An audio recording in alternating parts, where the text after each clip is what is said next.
Ladies and gentlemen, let's read GamingTech.com video. After a long time of silence, developers are slowly starting to speak about the PlayStation 4 and Xbox One's differences.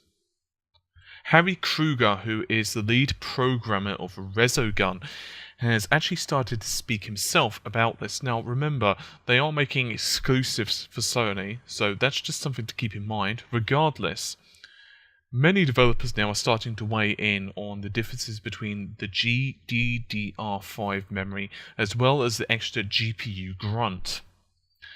And he was asked basically, it comes down to what does he think the differences are going to be between the Xbox One and the PlayStation 4 with regards to not only exclusives, so system exclusive titles, but also cross-platform games as well. Anyway, he said, and I quote, "Definitely, in this generation, the PS4 seems to be the console with the fewest quirks. No embedded DRAM, just raw power. Sony's signature low-level API may leave some developers with blooded knuckles, but it also gives access to a lot more potential. This time, PCs and consoles have a lot more in common than ever before, making multi-platform easier, but this time people will ramp things up for the PS4. He also added a little bit for his own title. Basically, the entire world of Resogun is built out of individual voxels. Using our custom toolchain, we export the levels as large 3D textures, which are then loaded to our engines and polygonized, on the fly to build the centerpiece of each level. The environments are all fully destructible, though we do mark certain cubes as indestructible to maintain some gameplay readability, so when an explosion happens nearby, the voxels of that part are detached and chipped away. These detached voxels that you see in-game are not just particle effects or point sprites, they're actual individual cubes with their own geometry, collisions, and physics, and each has its own lighting and casts its own shadow. All of these cubes are fully dynamic and reactive. So, for example, if the player boosts through the cubes, you will notice them being pushed away.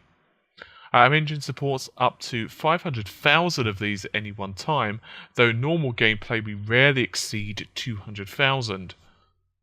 So it was a relatively short interview, as you can tell. However, how much stock can you put in this? Obviously, the developer themselves are creating titles exclusively for the PlayStation 4.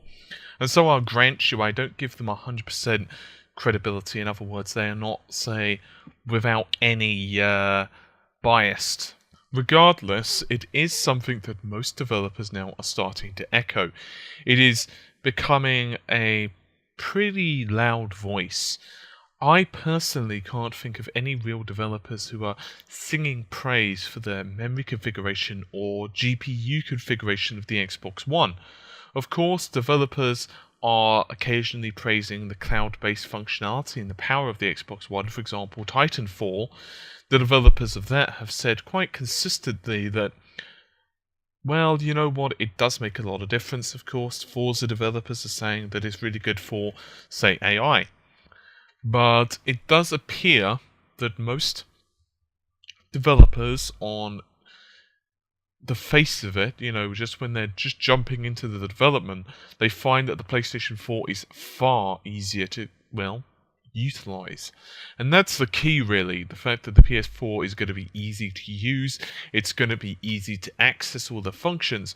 Now, that doesn't necessarily mean, of course, it's going to be a better console, which is something that most people seem to forget.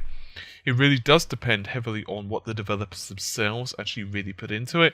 It depends heavily on, multiple other factors, such as what console has the better games, which at the end of the day is probably about the most important part of all of this. But as it stands right now, most developers are going on record and saying that the PlayStation 4 is a little bit better in terms of accessibility thanks to the GDDR5 memory, as well as the extra compute power of those extra cores. Anyway, this has been a relatively short video, I'm sure you'll agree, but regardless, hopefully you've enjoyed it. I will see you soon. Take care. Bye for now.